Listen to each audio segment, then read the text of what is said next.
DPT. The initials stand for diphtheria, pertussis, tetanus, 3 diseases against which every child is vaccinated. For more than a year, we have been investigating the P, the pertussis port of the vaccine. What we have found are serious questions about the safety and effectiveness of the shot.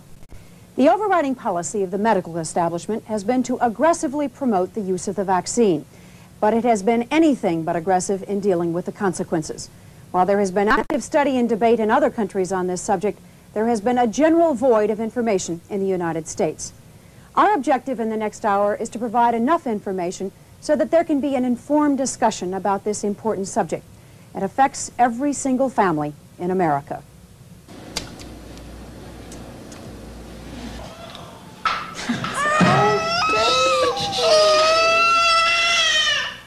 It's a fact of life. All children must get 4 DPT shots to go to school. Shots, we are told, will keep our children healthy. Shots, we are told, will protect every child from a dread disease, pertussis. It's whooping cough. But the DPT shot can also damage to a devastating degree.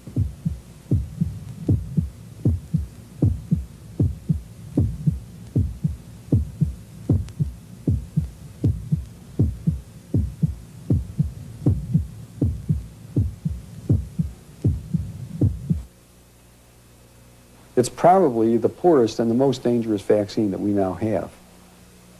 The benefits of the vaccine, in my view, far outweigh the risks. I believe that the risk of damage from the vaccine is now greater than the risk of damage from the disease. Despite its limitations, whooping cough vaccine is something that should be given to children.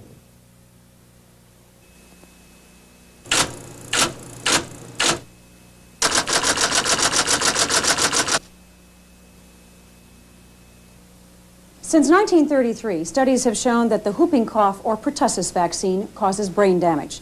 The controversy isn't really over the fact that it happens, but how often it happens, and whether it happens often enough to deem the vaccine more dangerous than the disease itself. You don't have to ask the Grants of Beaver Dam, Wisconsin that question. That's all right, Ma.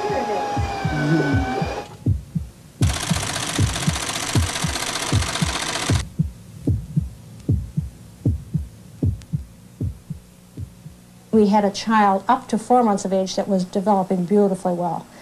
The doctor explained that he was giving Scott his first DPT shot.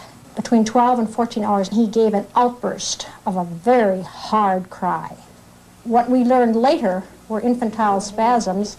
It was determined up at the Mayo Clinic after a group of doctors conferred and indicated that it was indeed the DPT shots that injured Scott. I went home and cried. Jim cried.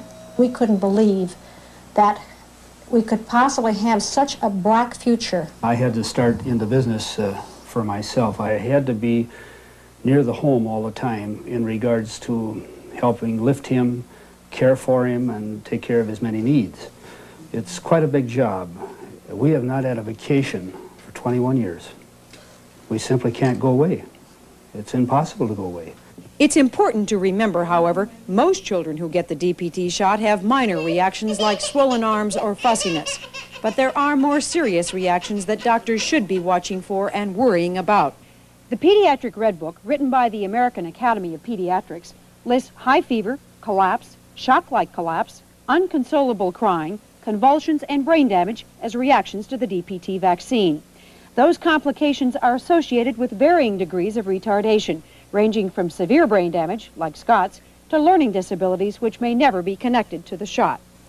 The physician's desk reference, prepared by manufacturers, says the P part of the vaccine is a possible link to sudden infant death syndrome. This is for sure.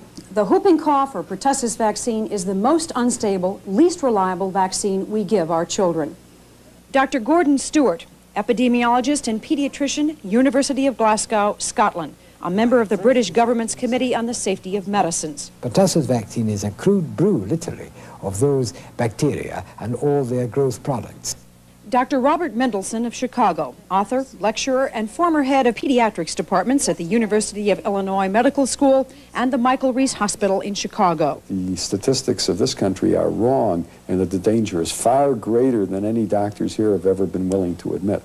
Dr. Larry Bariff of the UCLA Medical Center in Los Angeles. He did a study of reactions to the whooping cough vaccine. I don't think this is the type of vaccine that would be produced today. That probably, if this were, if this vaccine were produced in 1980 instead of in the 1930s and 40s, there'd be a different type of technology available, and we would make a more purified vaccine.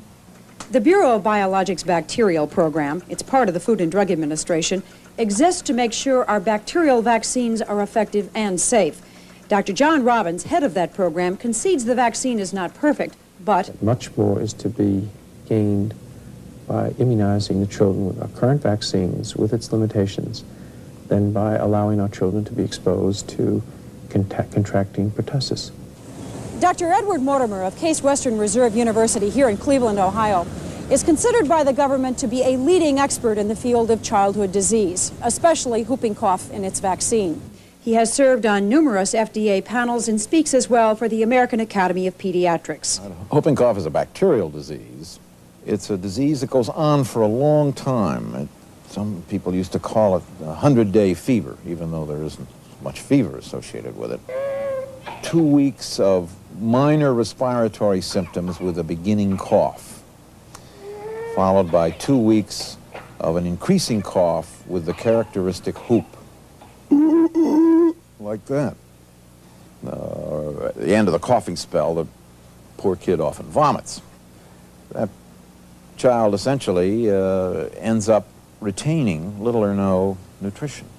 With the damage to the lining of the bronchial tubes, the child is much more susceptible to pneumonia, and they incur lack of oxygen during the coughing spells.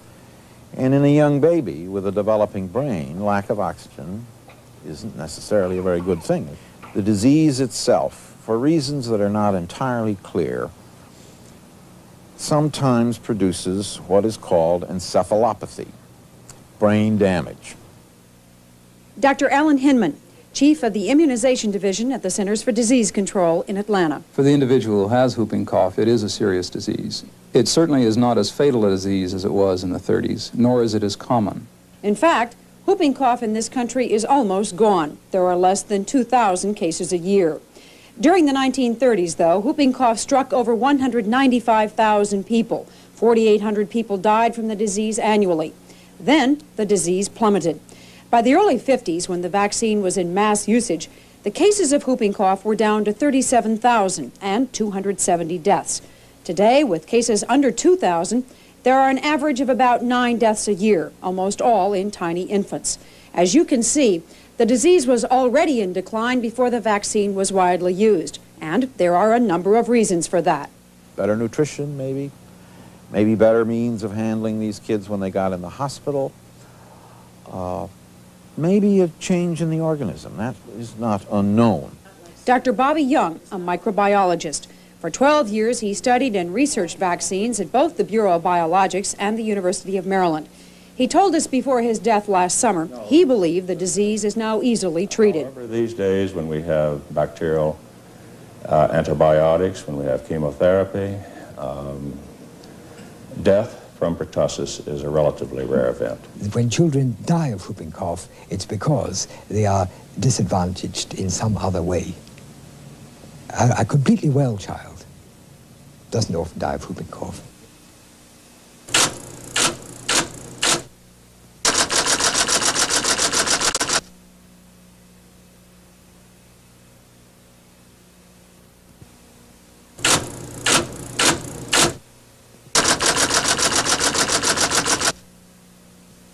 In this country and in the United Kingdom, whooping cough has not been a killing disease for a very long time. In 1974, the majority of British parents quit using the DPT shot. In the process of researching this story, we were told over and over again by U.S. officials that the result was a major epidemic and that hundreds of thousands of people suffered and hundreds of people died. From what you know, the situation in England is that there are more deaths and more hospitalizations now that they are not giving the vaccine. That's correct. The death rate in the height of that so-called epidemic, to which a lot of attention has been drawn by your government here, the death rate was the lowest ever. And in Scotland, for example, the hospital admissions continued to fall. Dr. Stewart is correct. According to official United Kingdom government figures, here is what happened. The British people became convinced that the vaccine was worse than the disease in 1974, and use of the vaccine dropped from about 80% acceptance to about 30% acceptance. There was an epidemic in 1978. It was not hundreds of thousands of cases, though. In fact, at the peak of the epidemic, it was 66,000 cases. 12 people died. In 1980, when vaccine acceptance was running about 40%, 21,200 people got whooping cough. 6 people died. In Great Britain, where the shot was once mandated, parents must now ask for it to get it. It is their choice. I'm happy you've thought about the whooping cough injection. I have, but I've decided I don't want it. And why is that? Well, I just think that she could be that one in a million that something might happen to. So I just decided to leave it out. And your other 2 children didn't have it? They didn't have it, no. In this country, parents can't say no.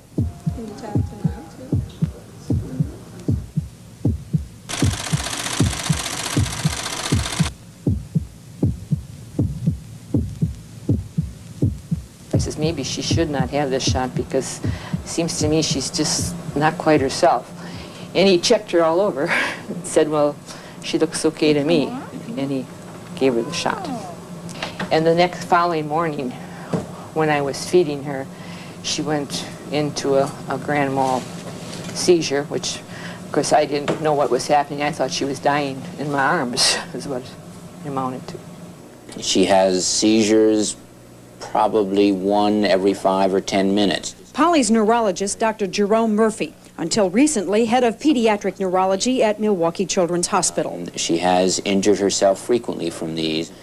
A very cute little girl, unfortunately, has to wear a helmet to prevent any more serious head injuries.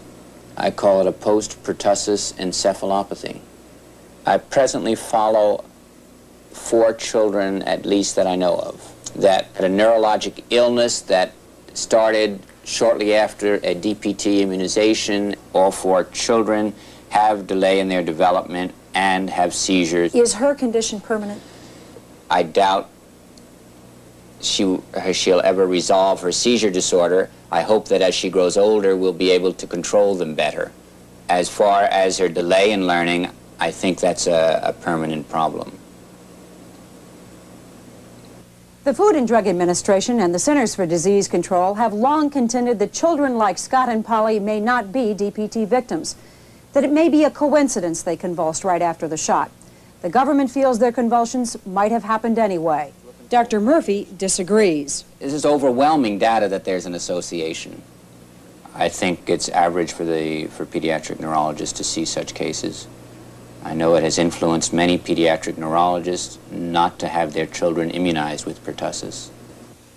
Serious reactions from the polio vaccine, 1 in 4 to 5 million children, and measles and mumps vaccine, 1 in a million, are almost unknown.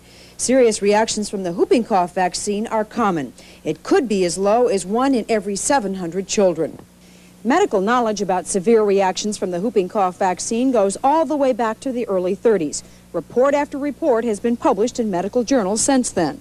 In 1948, 2 American doctors reported on case histories of many children who had been brain damaged or died from DPT vaccines in Boston. The following year, another doctor surveyed pediatricians throughout the country and found still more. Those studies have been forgotten. Between 1955 and 1958, Dr. Justus Strom surveyed over 200,000 children who got shots in 64 hospitals and clinics in Sweden. Then he looked at the previous 10 years of whooping cough disease in Sweden. He found 3 times more brain damage and disorder caused by the vaccine than caused by the disease. He was strongly criticized, so he did another study. The 2 studies combined show a rate of destructive brain damage or death in 1 out of every 46,000 children who get the DPT shot. The Swedish government has now stopped using the DPT vaccine. It feels the disease is now mild and the vaccine too reactive. So far, there has been no epidemic in Sweden. West German studies determined the rate of serious brain damage from the P part of the DPT shot to be about 1 in every 39,000 children. The West German government stopped giving the shot. A study shows with only 10% of parents requesting that their children be vaccinated with the pertussis whooping cough vaccine, that there has been no epidemic, and no rise in deaths from the disease in West Germany. Great Britain has done 2 studies on the whooping cough vaccine. The Committee on Safety of Medicines, on which Dr. Gordon Stewart served, determined 1 of every 53,000 children vaccinated was severely brain damaged. The National Childhood Encephalopathy Study in England determined the rate at about 1 in every 100,000 children. However, that study only considered children who had convulsions, and they had to last more than 30 minutes. When one has convulsions that last longer than a minute or 2, one is much more apt to be dealing with some underlying brain disease. The only part of the study that really endorsed is the one that supports the conclusions that they had already formed. But they sponsored yours as well. They sponsored ours, and then when ours came up with different conclusions, they more or less disowned it. It is the National Childhood Encephalopathy Study and its rate of 1 in 100,000 children seriously damaged that the British government, the U.S. medical community, and the U.S. government recognize. It was American doctors who first alerted the government to reactions back in 1936, but it was not until after British press reports caused people to quit using the vaccine in the United Kingdom that our government decided to take a look. 42 years had gone by between the first warning and the time the U.S. government decided to commission its first study. It was done by Dr. Larry Bariff of the UCLA Medical Center. Because the Food and Drug Administration was concerned that this sort of public panic might spread to the United States, they wanted to document that the vaccine was in fact safe and not associated with severe consequences. The UCLA study found more reaction than had ever been seen before. The study estimates that as many as 1 in every 13 children had persistent or high-pitched crying after the shot. This may be indicative of brain damage in the recipient child. Also, the study estimates 1 in every 700 children had a convulsion or went into shock. In most cases, it's a single spell. It does not recur, and the child does very well thereafter. But there are many children in whom there is a persistent neurologic deficit. Even though it is well known, some of the reactions children had in the UCLA study can cause brain damage, there's been no follow-up to find if any of those children suffered long-term problems. Why?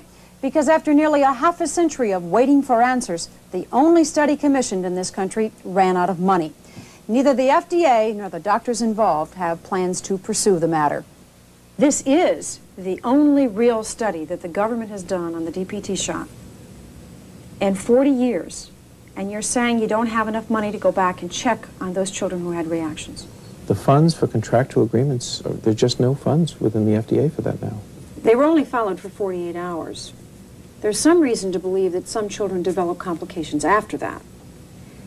It seems that you have them in your grasp. Wouldn't you like to know what happened to them? I think so.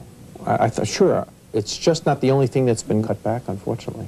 Well, one has to be concerned about studies that are fairly careful studies that show rates substantially more frequent than what has previously been reported. I think, however, one also has to take into account the fact that this is one study. Do you know of any other studies which are going to be done to hopefully get to the bottom of all this? I do not know of other studies underway at the present time. 2 children died that were in the UCLA study. They weren't considered as being DPT related. The deaths that were reported in that study were SIDS, and the association between SIDS and the whooping cough vaccination, when we saw the data, would just no more than occur by chance itself. Dr. Hinman at CDC is not that sure. The bottom line is that one cannot be certain that DTP vaccination in some circumstances does not trigger sudden infant death. But the data that we have to date suggests that there might be an association. Even when the physician's desk reference, written by manufacturers, lists a possible connection between DPT and SIDS deaths, the man in charge of finding out says there is no evidence for anything other than a coincidental association. I was employed at the Bureau of Biologics for several years, and it is my opinion that they very much do not wish to know adverse reactions. Why? Well, this will complicate their life considerably. it is difficult to come up with a definitive answer as to how many children are being severely damaged or are dying from the DPT vaccine. There have been a lot of studies, but no one has ever searched out victims. However, in the United Kingdom, there is a compensation program. In England, children may receive compensation if they are 80% disabled and can prove to the government that they were damaged by a vaccine. Dr. Stewart says just under 600 DPT victims have collected. He correlates that to 1 in every 25,000 children given the shot. 1 in every 25,000 children in the U.S. would mean 272 children are being severely disabled and retarded every year. Dr. Robbins of the FDA just doesn't believe it. If these numbers did occur, I would be alarmed. I don't know what we would do about it, but I don't think we're having that many cases. Is it possible that there could be more reactions in the United Kingdom than there would be in the United States? It's possible, but not probable. You know, we start off with healthy infants, and we pop them not once, but 3 or 4 times. With a vaccine, the probability of causing damage is the same each time. My greatest fear is that very few of them escape some kind of a neurological damage out of this. Do you really believe that? And I really believe it. I mean, if the child isn't frankly rendered a vegetable and yet has a fever, and very large fraction of the children have fever from it, also a large fraction have the screaming syndrome, which is surely an irritation of the central nervous system. You add all of this up, how many infants that are receiving this are in some way damaged by the vaccine, and how can you prove that they haven't been, or that they have been? All of them are vaccinated.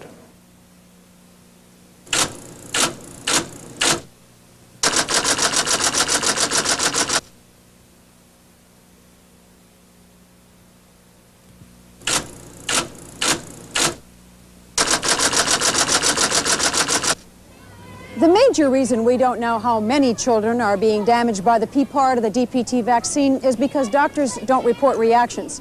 The government, medical schools, and the medical community have done a good job informing doctors of the need for the vaccine. But from what we found, many are not aware of the risks and the reactions from the shot.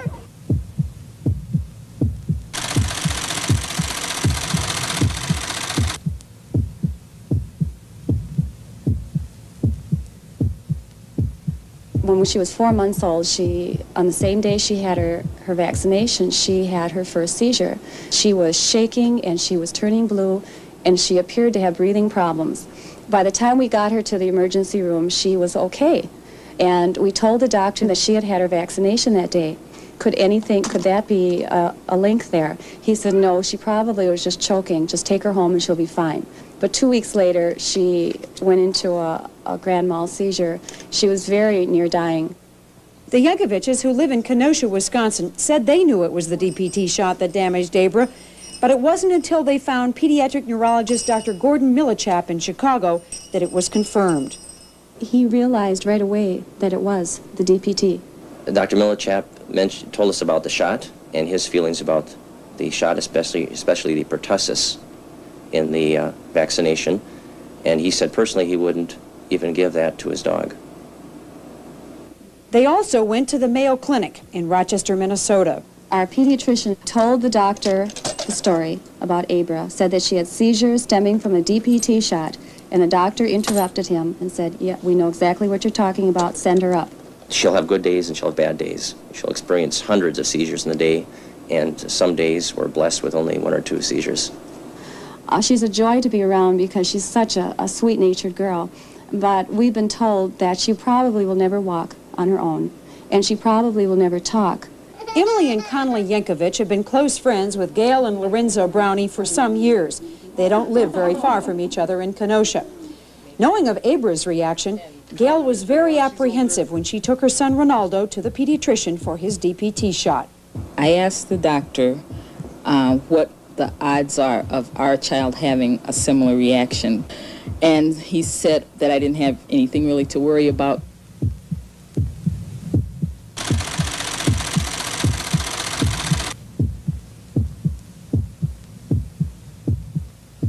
Then he went into the convulsion, and I thought, oh no, not Abra again.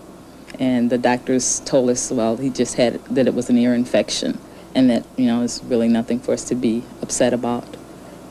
The pediatrician didn't want to admit that the shot was any problem. But now Ronaldo's doctor admits he is a victim of DPT. His treatment has been expensive. We're so far behind because of the expense that we have. All our savings is gone. Then eventually I just end up going back to work part-time because to make the ends meet. We don't know if he'll learn to talk or what he'll be like as he grows older. And it's hard to look forward to even think about another child. Is just the farthest thing from my mind. The Yankoviches, the Brownies, all the families we have talked to are angry, bitter, and frustrated. They say doctors, manufacturers, and the government do not want to admit they exist.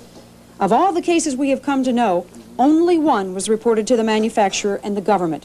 It was Ronalda Brownie, and it was only because Gail Brownie forced her doctor to do it.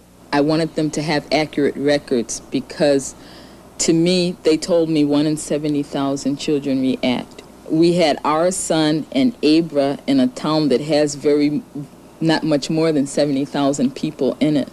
So I felt those figures are obviously not correct figures. I did a survey of all our immediate physicians in the area in Madison. I didn't get one that said, I record adverse reactions. As far as the reporting in this country is concerned, it's a disgrace because it just simply isn't done. It is here at the Centers for Disease Control in Atlanta, Georgia, that all information about the disease and vaccine reactions is stored and analyzed. The problem, almost everyone agrees, including the CDC itself, is that the reporting system for vaccine reactions does not work. Part of the problem is a lack of knowledge. When they would bring the interns on their tours and tell them what was wrong with each child, and they would get to Ronaldo and the student doctors would look at each other and say, oh, I didn't know that could happen. And there's another reason that keeps doctors from reporting. Physicians in this day and age are always concerned about lawsuits. More and more families of DPT victims are deciding to sue, not only doctors, but manufacturers and the government. Ellen McDowell, an attorney in Chicago, represents a number of them. Some of the institutions that I've seen in this state and some other states that I have spoken to certain administrators at those hospitals or at those institutions and who have indicated that they do have children there as a result of the DPT vaccine, brain damaged children. Do you think some children have been damaged by the DPT shot and their parents don't even know it? Absolutely. I don't think the parents would be aware of it, and normally the pediatrician or whoever the GP wouldn't tell them. Do you think doctors are reporting reactions? No. Why not? Legally, it's not reportable. Do you think doctors are warning patients about the risks? No. The only thing they tell you in your pediatrician's office, generally from the consensus that we've seen, to expect these minor things, a fever, sleeping, irritability, but nothing about the disastrous things that we've seen with our daughter. I don't think he warns people. They're always so busy. They don't have much time for anyone. I think if you as a parent brought your child to a doctor for a DTP shot and the doctor said to you initially, well, I have to tell you that some children who get this vaccine get brain damaged, there's no question what your reaction would be. As a responsible parent, you would say, I wish not to take this vaccine. But we do things together as a community to protect each other. I often wonder about those people who do these studies and who ultimately are the directors of them and so forth, what they would say and how they would feel if it did in fact happen to one of theirs. It's an altogether different ballgame then. Yeah, I see your big blue eyes. Kelly Holcomb got her shots through the U.S. Army. Her parents were told nothing of the risk of the DPT vaccine.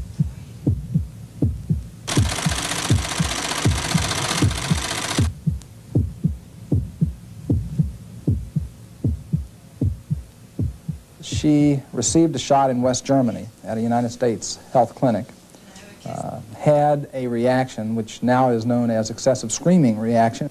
The third shot was then given again at a United States Army clinic in Fort Belvoir, Virginia, which is right outside of D.C. At that time, she then experienced what is known as the post-pertussis encephalopathy. Monty Prizer of Charleston, West Virginia, is Kelly's attorney. The Holcombs now live in Puerto Rico. She's 8 years old. She is a total quadriplegic. She can only really understand and blink her eyes yes or no. Are you hungry? I didn't see. Are you hungry? Real hungry? Down, your lady down. Please, fast, do the best. Kelly, bring it down. She is in a special education school in Puerto Rico. When she is shown things and asked things, she does blink yes or no. She can do nothing else for herself. Her mother must bathe her, feed her, of course. She has great problems. She will probably, like most quadriplegics, develop respiratory problems and kidney problems in the future. The United States was sued for medical malpractice, so to speak, medical negligence, and not warning the child and not saying when the child had the screaming syndrome in Germany, not saying to the mother, don't have any more. Then we don't believe that the United States properly asked the questions before they gave the third shot. The case was settled for $600,000. $390,000 will be paid by the United States, and $210,000 will be paid by Richardson, Maryland.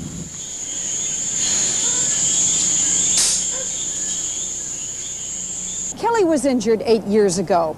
If she got the shot in a public health clinic today, her parents would probably be given a consent form to sign. It gives the official government risks.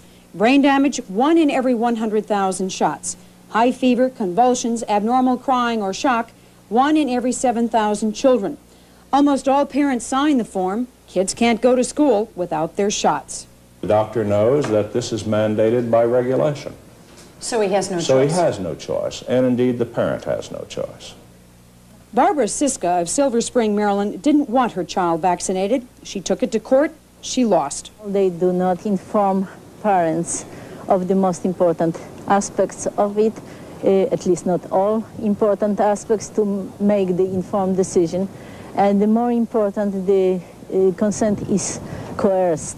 Since January 1979, her child has been taught at home. Now, I recommend that parents consult a lawyer or that they go to their state legislators and to their elected representatives and make a fuss about it. Marge Grant and a group of parents did just that.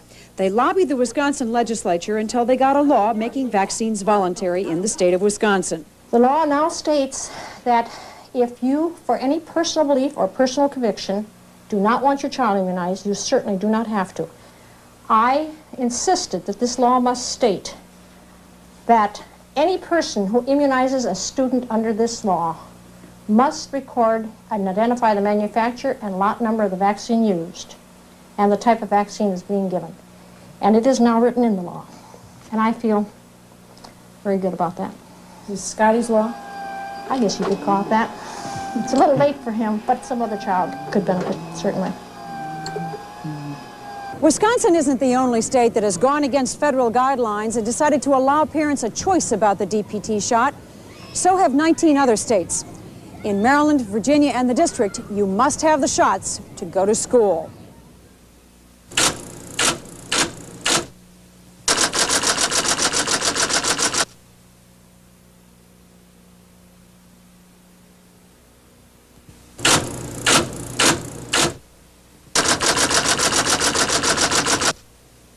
So far, we have focused on the government and the medical community.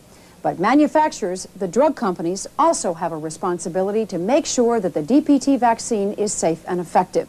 If you're going to put something on the market, you have the ultimate responsibility to find out what that product is doing on the market. Is it safe? Is it causing problems? They're the ones who are making the money. They're the ones who could afford to do the necessary studies, and they haven't done them. And it's the children out there who are the innocent parties who suffer. Attorneys Prizer and McDowell accuse the manufacturers of destroying vaccine records before they can be subpoenaed for a DPT lawsuit. We tried to talk to all of the companies that make DPT, but none of them would do an on-camera interview. So we asked the FDA about it. Do you know if manufacturers systematically destroy records? You know, I can't answer.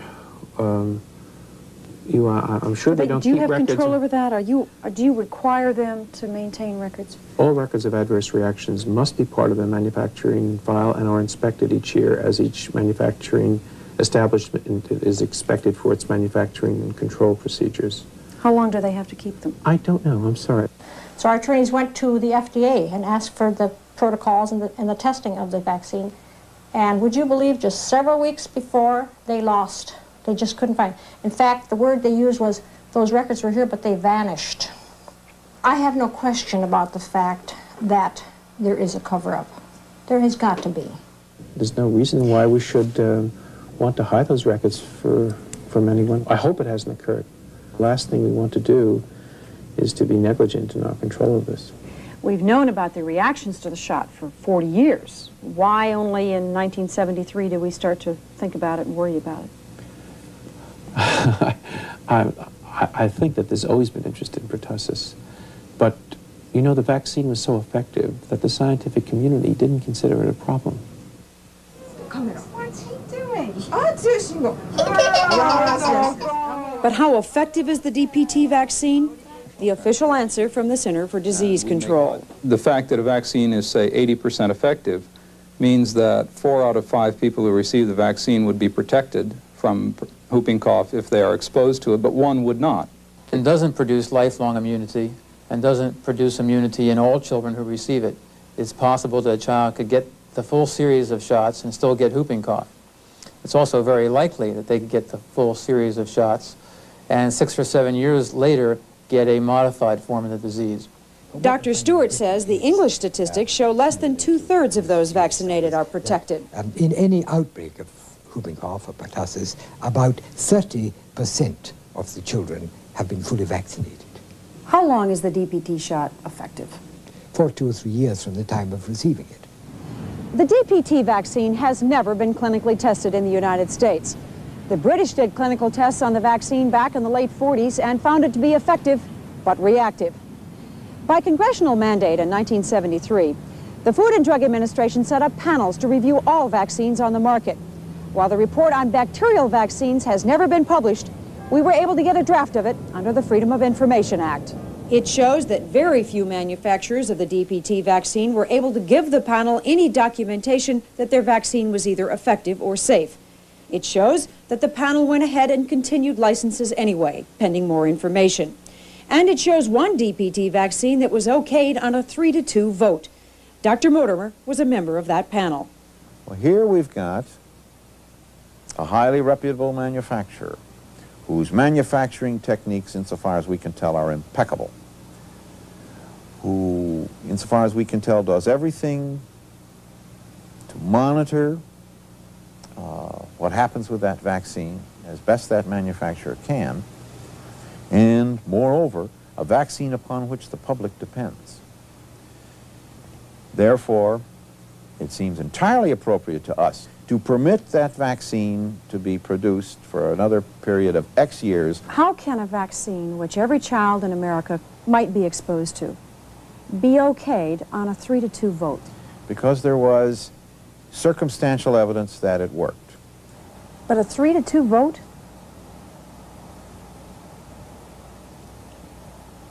That's a far greater majority than we elect presidents on. There was no reason, I think, at that time to question the efficacy of the products because they were so successful. The standards of safety and efficacy that we demand for vaccines probably exceed by a great deal those standards that we have for almost everything else that we offer as medicines. Every lot that the manufacturer makes is tested both at the manufacturer and at the Bureau of Biologics.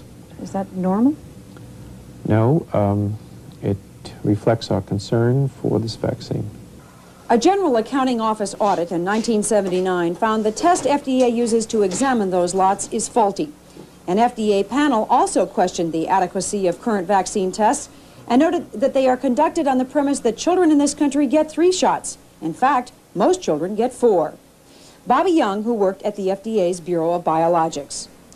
I believe that scientists at FDA would indicate to you that the mouse protection test that they employ for pertussis vaccine is not adequate. Our analysis of the vaccine effectiveness by the laboratory test is not as is not as good as we would like, but it certainly can't be too bad since the vaccine's been so effective. They have their own vested interest and their own authorities and experts who are being paid salaries to make this appear to be a very protective and safe vaccine. And anything that mitigates against the safety and protectiveness of a vaccine, in essence, mitigates against their recommendations. While the government has said for years that the vaccine is effective and safe, it is working hard to try to develop a new vaccine. In fact, with the FDA's help, the Japanese rushed a new, what they call pure vaccine onto the market after Japanese parents lost confidence in the old shot. That vaccine, however, has never been clinically tested, so it may be 2 to 4, maybe 10 years before it is determined to be safe enough to use here in the United States. If the government had said, look, there's a real serious problem with this vaccine a long time ago, maybe we would have had a new vaccine a long time ago. That's perfectly possible, but the government has to establish priorities. The fact is, we may have had a safer shot a long time ago. For many years, the Eli Lilly company produced a different type of DPT vaccine, which it called Trisologen. It was the impression of the physicians that used the vaccine that this was the safest whooping cough vaccine on the market. I don't know if that's real.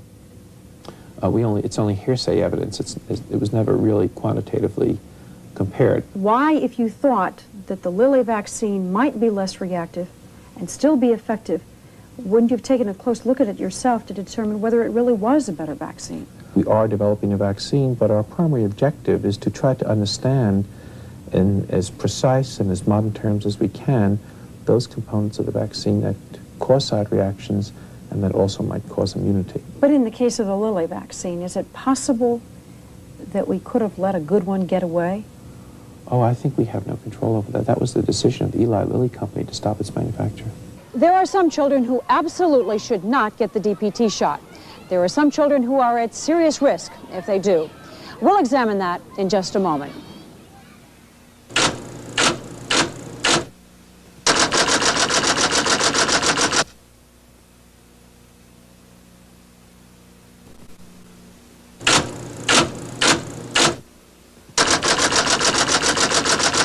The FDA is working on a new vaccine, which it hopes will be effective, but also a lot less reactive than the one that we have now. The problem is, nobody knows when that vaccine will be available. And in the meantime, parents must decide whether they will or will not give their children the DPT vaccine. We can tell you this, the disease whooping cough, pertussis, is not a pleasant disease. It lasts a long time. But from everything we have seen, it is no longer a killer, except in infants that are probably too young to receive the vaccine. We can also tell you this, some children and some families are much more at risk than others. No one knows more about that than Dan and Mary Resiniti of Binghamton, New York. Hello.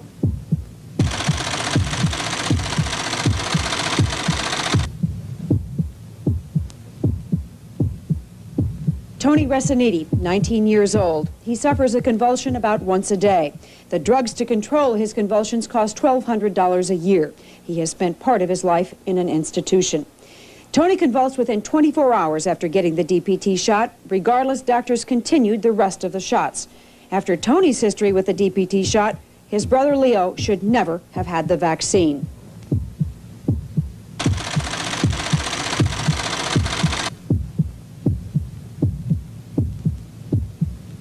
Leo Resiniti, 17 years old. Only a few hours after his first DPT shot, Leo, too, went into convulsions. His temperature soared. Regardless, his pediatrician gave him a second shot. In terms of the severe complication, the encephalopathy, that information was all anecdote until less than a year ago, until a British study appeared. Did he say last couple of years, 2 years? That's what he said. Well, he said since the National and Childhood Encephalopathy study in England. I can't speak for the whole medical community. I can only speak for myself, and I've always known that whooping cough vaccines do produce some side reactions. We discovered while researching this story that many doctors and nurses are not aware of the risks or reactions, or the warning signs that mean the DPT shot should not be given the second time. Cost-benefit analysis. Case in point, the District of Columbia Medical Society held a recent seminar on immunizations.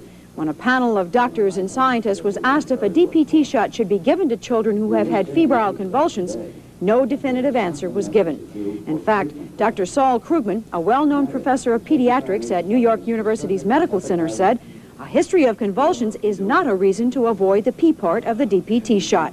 The people attending that meeting were misinformed. Convulsions are specifically listed by the American Academy of Pediatrics in the Pediatric Red Book as a contraindication to giving another shot. Here is what that doctor's handbook states as reasons not to give another whooping cough part of the DPT shot to your child. Had a high fever, had convulsions, went into shock, collapsed, cried excessively, lost awareness, or showed signs of brain damage. Manufacturers add that you should not give the shot to children with nervous system disorders, those undergoing chemical therapy, or who have had an infection or fever. While the American Academy of Pediatrics does not include it in its guidebook, manufacturers say you should not vaccinate a child who has a personal or family history of central nervous system disorders or convulsions, like the Resiniti family. But what about the children who have already been damaged? Who's helping them? Unless they sue, and many families don't have the money or don't want to do that, nobody is helping them pay the enormous cost that a brain-damaged child brings upon a family. I just recently read where it's going to go up to $100 a day if you institutionalize a child like Scott. Those are tax dollars now. That's $36,000 a year for one individual. I can keep him at home where he really belongs and where we want him for far less. But surely, a child like this deserves to stay out of an institution, and unless there's compensation, you simply cannot do it. At least 6 nations provide compensation for vaccine-related injuries. They are Great Britain, which has made tax-free awards of $20,000 each to just under 600 DPT victims, Japan, France, Denmark, West Germany, and Switzerland. Only one state in this country has a compensation program, California. It's been in effect since 1979. Its first award, a 3-month-old DPT victim. The only time the U.S. government has compensated victims was for adverse reactions to the swine flu vaccine. It has, however, commissioned 2 studies to try to determine the cost of an overall vaccine compensation program. It was determined the cost per DPT victim could be as high as $890,000. No legislation has ever been introduced. The official position? The position of the Department of Health and Human Services has been that there is not as yet evidence that such a system is needed. Thousands of children get the P part of the DPT shot and apparently suffer few consequences. However, some children have suffered learning disabilities and severe brain damage as a direct result of the shot. There is no way of knowing how many DPT victims there are in the United States, but there certainly are far more than the medical community or the government would like to admit. The government has known about serious reactions to the DPT shot for 40 years. Its one and only study in 1978 showed a very high rate of reaction to the shot, but that study has virtually been ignored. So has the evidence that other countries have found that whooping cough is probably not the dread disease it used to be, and the vaccine may not be as effective as previously thought. We have found in our investigation of the DPT shot that many doctors and nurses are misinformed about just which children are at risk if they are given the vaccine. We have also found most doctors that see reactions to the shot do not report them to the government or the manufacturers or to parents. We have found vaccines have been allowed on the market with little effectiveness or safety data, and that the test for determining those things is faulty in itself. What is perhaps the most disconcerting about all of this is that states and private doctors have blindly followed the lead of the government in making this shot mandatory, while at the same time we found some doctors themselves have chosen not to give the P part of the vaccine to their own children, choosing instead to give just the D and the T. Our objective has been to provide information so there can be an informed discussion about whooping cough. The dilemma for parents remains. I would certainly vaccinate my child, yes. I would probably advise against it if the rest of the community were getting the pertussis. Much more is to be gained by immunizing the children with our current vaccines with its limitations than by allowing our children to be exposed to contracting pertussis. I feel that, that the vaccine should not be used is because the vaccine today represents a much greater threat than the whooping cough itself does. I recommended in writing to my daughter so that she could take this letter to her pediatrician. We don't normally communicate that formally. That my grandsons receive the D and the T component of DPT, but not the pertussis component? I believe it should be given to every child in the United States, with the exception of very rare children in which there is a specific reason not to. I believe that the risk of damage from the vaccine is now greater than the risk of damage from the disease. I don't believe we have reached a stage in this country with pertussis where we have approached the stage where vaccination is more hazardous than the risk of disease. It's all right. That's one of those things little boys have to have. You'll see it's all gone already.